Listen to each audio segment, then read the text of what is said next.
Welcome to the next session of the Crypto Spendthrift interview sessions. I'm here with Stan Larimer, and most of you already know who he is, but I'm going to still pass it on to him to introduce himself.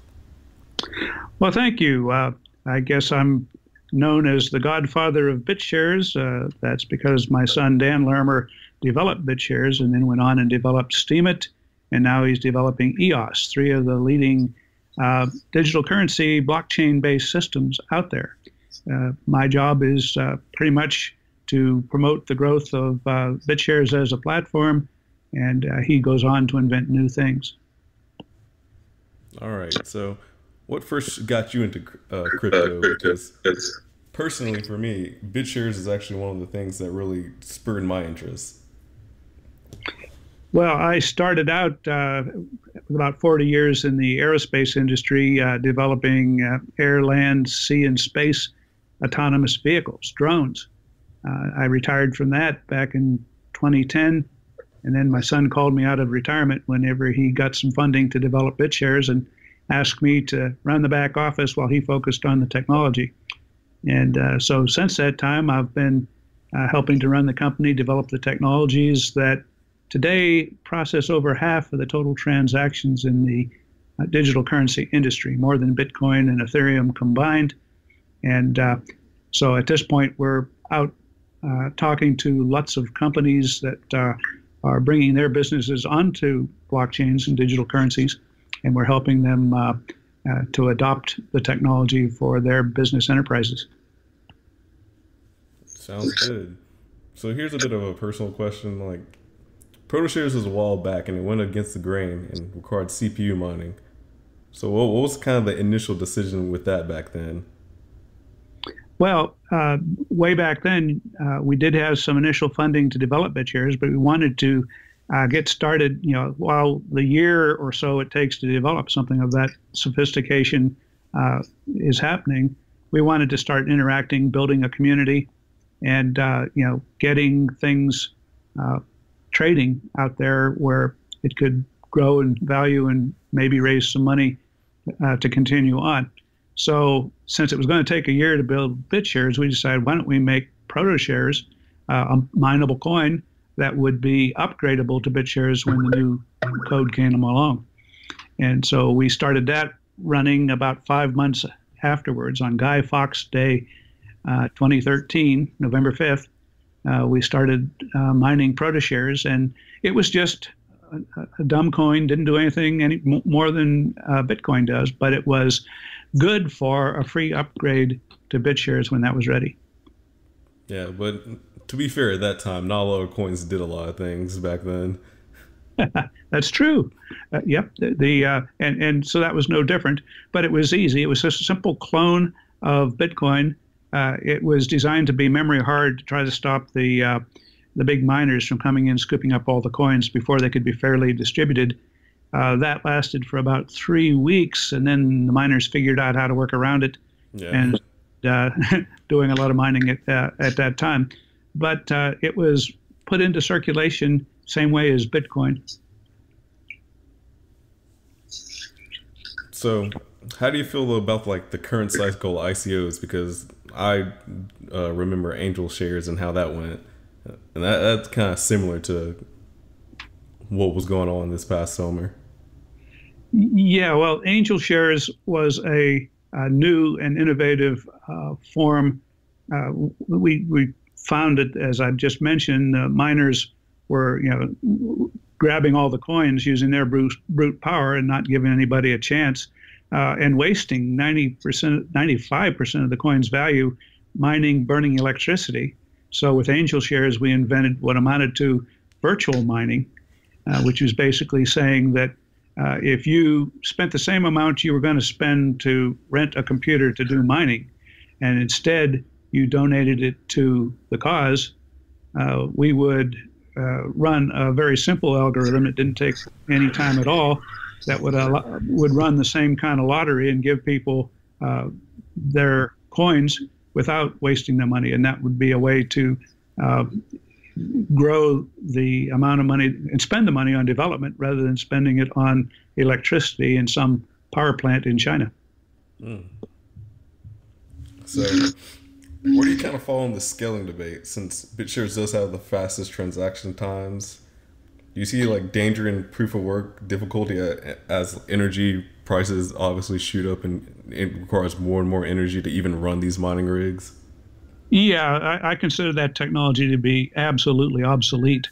There has no reason to exist other than the fact that a lot of people are making money doing the mining, but it doesn't benefit the people using Bitcoin or Ethereum. Ethereum has decided to get rid of mining itself, although they haven't been able to do it yet. But mining is ancient technology, very wasteful, very non-energy efficient, non-green. And the new technologies that we have in Bitshares found a way to do it without all that waste.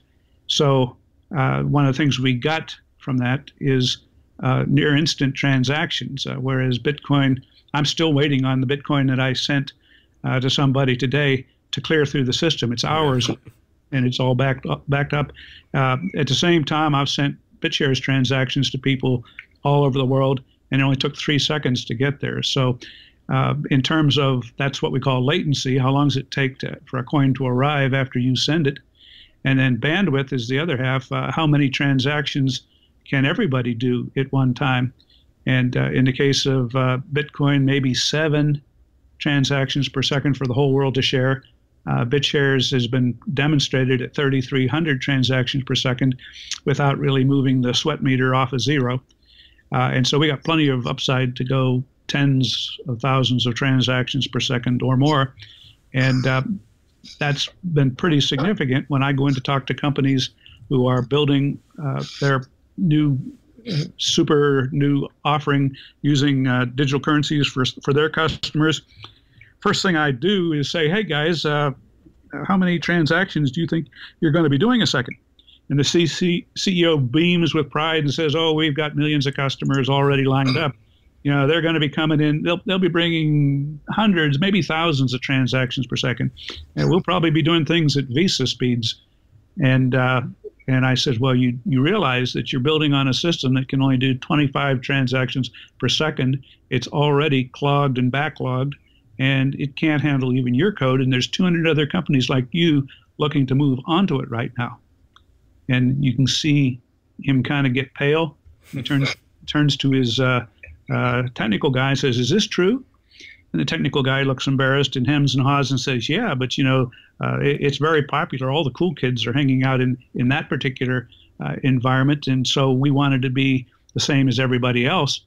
And the CEO says, but it can't handle our traffic. And the guy says, well, they got plans to upgrade. You know, it should be doing Visa speeds in a couple of years.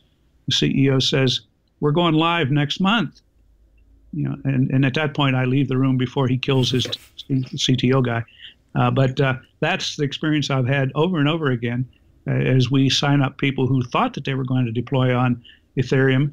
But as they get here, they find that a little program called CryptoKitties has clogged the network up completely, just doing its transactions and backlogging everybody else. So I think that we're going to see a huge train wreck in the Bitcoin and Ethereum domain coming up in the next few months as everybody comes out of the woodwork who has spent the whole past year developing for those systems only to find out they can't scale. And that was your original question. Can we scale? Yeah, and that's why we think we're going to see a lot of people moving to Bitshares. We already have about 4 such big companies announcing that we're going to announce this year. So in the next week or so, we're going to be coming out with them. And then we got another 4 for January, and I think it'll probably just start snowballing from there. Yeah, that's totally believable because I witnessed that whole CryptoKitty situation, and it's still one of the biggest thing on the Ethereum network, and it's just like a small little game.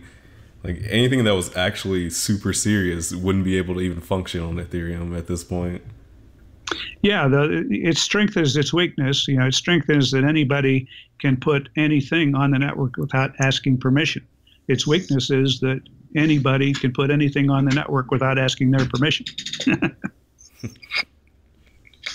So it'll be pretty interesting to see how fast these scaling solutions come out. I think like the core teams will take a longer time, but some of these secondary scaling solutions seem like they're not too terribly far away. Well, they certainly do have the resources with those big companies to pivot and rebuild their system. But one of the difficulties, of course, when you get to be that big and you have a lot of things built on you already, that you can't turn as fast as you would like, because anything you do that would break what's already running on your system is going to, of course, cause a great hue and cry in its own right. So, once you get out there, then you're pretty well stuck with a slow, careful, methodical upgrade path. You can't just do a pitchfork, what we like to call it, throw out your old code and grab a new block of code that's completely different. And so I think that they will be forced to confront it now. It's one of those things that in the past was merely a theoretical discussion. Now it's cold, hard reality. Yeah, I think that's also one of the biggest problems with Ethereum, especially after this whole parity issue and the smart contracts. How Ethereum is doing a lot, but it's going to take a very long time for them to really flesh everything out. Yeah, and I'm sure that Ethereum will continue to be a major player and a good place to do prototyping. If you want to try a new idea out, you don't have to ask permission or get it voted in. You can start your coding and test it against a lot of other active systems out there. So I think that will continue, but I do believe that anybody who's got a big application, a big industrial strength place where you're dealing with your own customers and trying to give them good service, they're not going to be able to wait for that. And that's the opportunity for people to discover Bitshares for the first time. Even though Bitshares has been out for 3 years and it was out a year ahead of Ethereum, Bitshares didn't have the same talent for making alliances and generating PR that the Ethereum folks had. And so Ethereum grabbed the attention and ran off with it. But Bitshares has always been here with real-time transactions, and now the world is suddenly discovering it. We're going to do some catching up real fast. In fact, we're up by a factor of 200 on the year, 200 times more than where we were at the beginning of the year. And that's with people just beginning to discover us. So we think it'd be pretty easy to get another factor of 200 next year and 200 after that. And if we do, then, we've caught up. It's actually funny you say that. The interview that I'm going to post next Saturday, we were actually kind of mentioned Bitshares a bit. We were saying how it was kind of ahead of its time in a way, because it really flew under people's radar from the technology that it actually has. Yeah, that's certainly true. And, it's been a long, long dry spell with nothing but the really most dedicated people staying with it. But the neat thing about it is that caused just absolutely tremendous decentralization and distribution of the shares, because anybody who didn't get to mine them in the first few weeks or so on, or thought they missed out, they've had 2 years to buy them at less than a penny. And so, now that it's taking off, everybody's had a 2-year-long period of time to get it if they had done their homework and realized how good it was. So at this point, I think it's one of the best distributed coins out there in terms of fairness, because everybody had a chance to buy them for real cheap. All right, moving on a bit. So we already kind of talked about the proof of work, but I want to talk a little bit about proof of stake. So Bitshares kind of does it differently with these delegates that you kind of elect. Can you kind of explain that a bit for people? Yeah, sure. Everybody's familiar with a mining pool. Mining pool, you get thousands of people all pointing their mining power at somebody that they trust to run the actual block signing software. And so in a sense, they're voting for that particular node to represent them in the network. Okay. And in the case of Bitshares, delegated proof of stake, instead of hashing power, it's based on how many Bitshares you own, which gives you the right to vote for not just one node to sign blocks, but for as many as you like, as many as you trust. And so people out there who develop good reputations in the industry tend to get voted into positions where they can sign a node, and then the software basically balances how many nodes everybody can sign, so they have to take turns. That keeps it uniform. So in the case of Bitcoin, just 4 machines sign over half the blocks. That's the same amount of decentralization as the Federal Reserve, where it takes 4 governors out of 7 to do something. So Bitcoin is about as decentralized as the Federal Reserve, whereas Bitshares is as decentralized as people with reputations are well known. Because the way it works is the total number of nodes is the median of the number of people vote for. And so if people know 100 nodes in general that they can vote for, then there'll be 100 nodes signing blocks, each taking a turn, and less than 1% per block. What we've found in practice is that most people who vote only know maybe 20 people that they want to have doing that job. And so therefore we usually wind up something between 17 and 21 different nodes. But every one of those is a high quality node that's a person with a good reputation. And if somebody doesn't fulfill the job properly and starts modifying the code, that's instantly detected by the other nodes, and people can vote that person out of office in 3 seconds. Think of that compared to how do you get rid of one of the big mining companies in China? You don't. They've got hash power, and no matter how evil they might become, no matter how objectionable that things they do might be, there is nothing you can do to undo the fact that they have that hash power. So those are all the benefits of delegated proof of stake, and it's been running like that for 3 years. And today, it's the #1 block signing technology out there. More people do delegated proof of stake, more transactions are signed by delegated proof of stake blocks than are signed by proof of work. And with the number of companies that we're going to be announcing coming on just in the coming 30 days, we expect to see that ratio double to where we signing 3/4 of the industry's transactions. So I would say delegated proof of stake is well established and is probably going to be what everybody is using a year from now. Yeah, I could actually definitely see that happening, considering there's been also a lot of talk about consensus and all that stuff, and proof of work is definitely not something that's as equitable as people claim it is. There's like some people who are like hardcore Bitcoin maximalists that always imply that mining can be changed quickly, but in reality, the people who are like the lead miners are already set in stone for a while. And that's why I really do like the delegated proof of stake, because as soon as someone acts up, people can actually just switch off that quickly. Well, yeah, if you think about, I think all 4 of the leading node signers that sign over half the blocks are located in China. So therefore, they're under control of one authoritarian government who could call those 4 CEOs on the carpet and say, we want you to do something different, change the software to run this way. And if those 4 CEOs go back and obey that order, then Bitcoin is going to shift and do that. Whereas in the case of delegated proof of stake, those are scattered all around the world.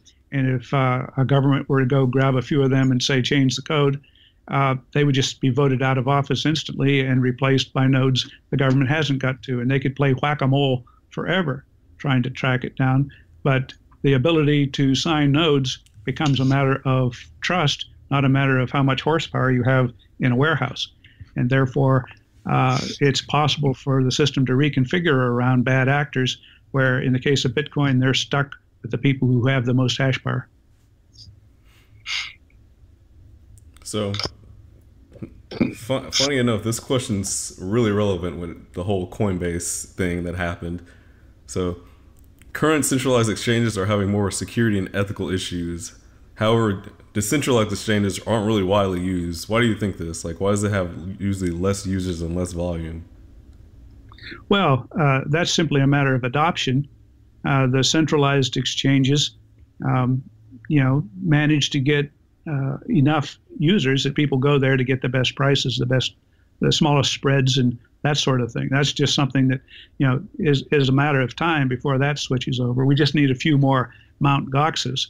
But if you think about first principles, once this dawns on people, on a centralized exchange, you have to physically send them your coins, and they put the coins in a wallet that's maybe an offline wallet, but it's still a nice big pile of coins someone could hack and run off with. It's what we call a honeypot, worth a hacker's time to try to get in, even if it's necessary to bribe an employee or whatever, in order to get at that pile of coins.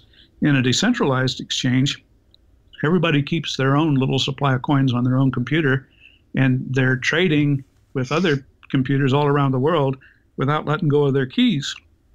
And that's the huge difference that it's just going to take the public a while to wake up to. But I believe that there'll come a time, maybe in the coming year, when that awareness will be greatly amplified, especially when the regulators who are starting to weigh in on this compare non-transparent centralized exchange operations versus fully transparent decentralized exchange operations. I wouldn't be surprised to see regulatory requirements that says everything has to be decentralized.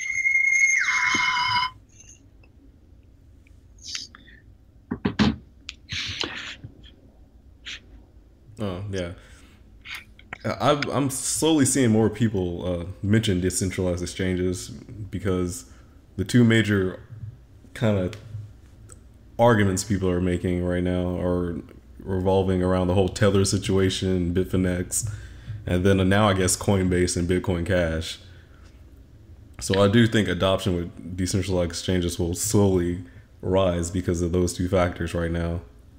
Yeah, the thing about it is there's so many opportunities for misbehavior. I'm not accusing anybody of anything, but just, anytime you have a chance to misbehave, human nature is someone will misbehave. Well, if you've got a whole pile of Bitcoin sitting there in your cold wallet where nobody can inspect or count them, there's a big temptation to say, hey, I can do fractional reserve trading. Why don't I go use all these Bitcoins for some other purpose? And, I'll get them back when I need them, but I'm going to basically only keep a fraction of the Bitcoins needed to back the ones that are trading on my exchange. Or the idea of front running, being able to say, I'm going to, before the trading actual happens, if I see a good deal, I'm going to grab the deal and take all the profit and then pass the remainder on to the person who was making the trade. With the decentralized exchange, everything's transparent. You can't get away with stuff like that. You can see that everything is 100% backed. And so, I think quite frankly, part of the boom in the digital currency industry is people printing coins. They're on the exchange. They've got one set of coins that are the real coins, and then they're trading what amount to poker chips. That's like a duplicate set of coins. So there's really a form of inflation that is happening because of the, shall we say, fake coins mixing and trading possibly at the same time as the real coins are trading. And therefore, there get to be growth in the industry that is due to people running those centralized exchanges, keeping two sets of coins and using them both at the same time. Once again, I'm not accusing anybody of anything, merely saying that it's so easy to do. I'm surprised if someone isn't doing it. I've seen a couple people around the internet and Reddit and such accuse people of that, though. But kind of playing off of that, recently I also saw Buterin and how he said how the market really shouldn't be worth like $500 billion right now, which I think that kind of contributes to it, considering there's actually not too many useful applications out yet. Well, it's true that most of the market cap right now is due to speculation, but once again, it's justified to speculate that in the future, this is going to be a trillion-dollar industry. And if you get there bidding up the price early and then say, well, it doesn't need, the industry doesn't justify if there aren't those kind of applications. Well, there will be. I get to look over a lot of back fences. I see lots of great applications coming along, like the ones we'll be announcing in the next 30 days. People will see the kind of things that can be done with digital currencies, especially on a real-time light-speed network like Bitshares. And then I think there will be a big shift, a tsunami of funds flowing out of things that are purely speculative and into high quality. And I predict that 2018 will be the year of quality coins, where money will be seeking out high quality. If it's an ICO, it'll be one that is regulatorily legal and approved and a safe place to put your money.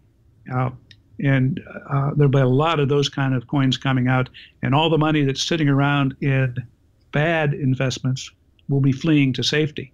And so I think it'll be a very good year for people who produce quality and a very bad year for people who have been selling garbage.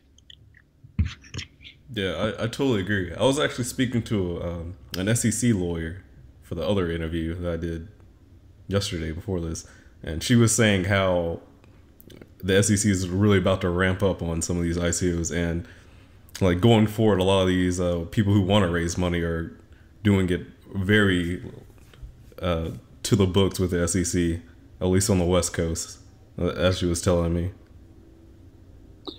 Yeah, I see that too.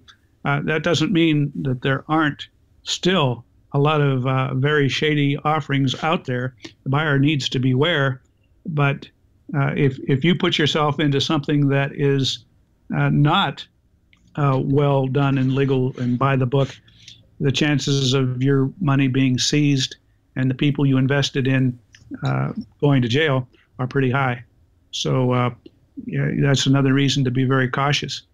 But once again, it's kind of in a perverse way been good, because all that money that has been brought out of dollars, which is itself a pretty bad Ponzi scheme, all that money that has been loosened up from the system and is now sitting in risky, in a reservoir of risky investments, is going to be free to flow to quality in the coming year. And that's what we're excited about. We're setting up with a big old bathtub.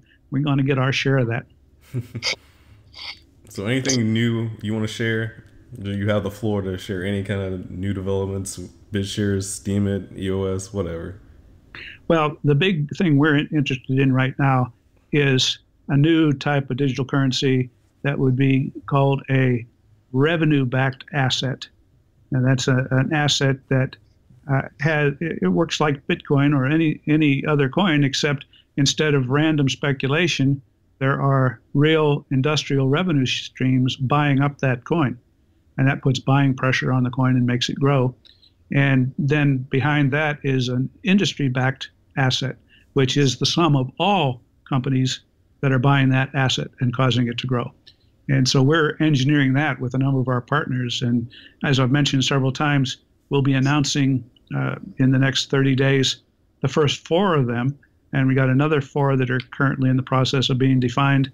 And I think a lot more behind that. And so some of those things are backed by very lucrative gaming industry, a company that in particular that we'll be talking about that has a plan to give away $5 million a day, all flowing into the Bitshares ecosystem. Just think about what that implies.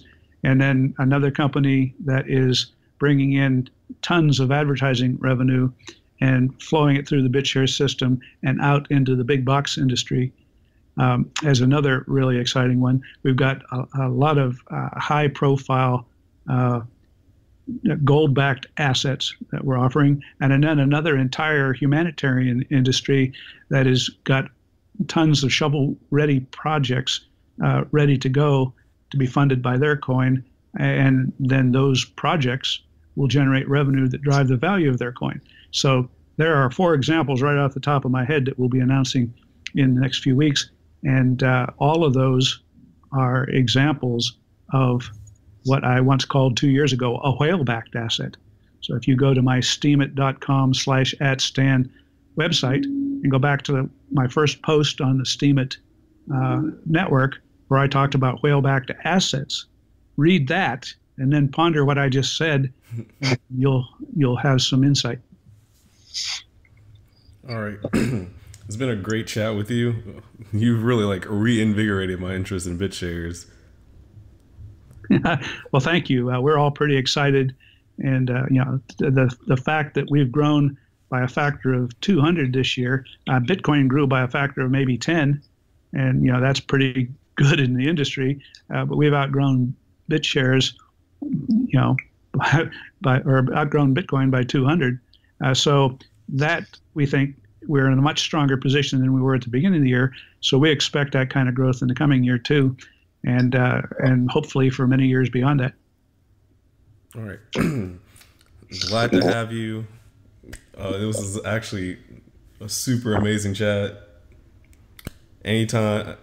Hope to have you again sometime in the future once all this like rolls out and you can come back and say like show your success off and all that. I'd be happy to come back and do a little victory dance with you. All right. I hope the listeners enjoy this Crypto Spendthrift interview session and expect more cool interviews such as this. So see you on the next one.